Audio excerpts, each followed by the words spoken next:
சித்ராமா எப்படி பண்ணிருக்கான் பாத்தீங்களா?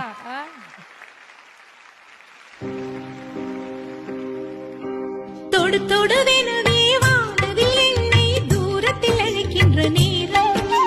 விடு விடு வேணவே வாலிப மனது விண்வெளி விண்வெளி ஏறும் மன்னவா ஒரு கோயில் போல் இந்த மாளிகை எதற்காக தேவியே என் ஜீவனே இந்த ஆலயம் உனக்காக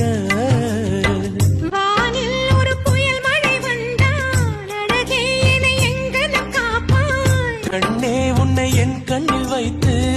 இமைகள் எனும் கதவுகள் அடைப்பேன் சத்தியமாகுமா நான் சத்தியம் செய்யவா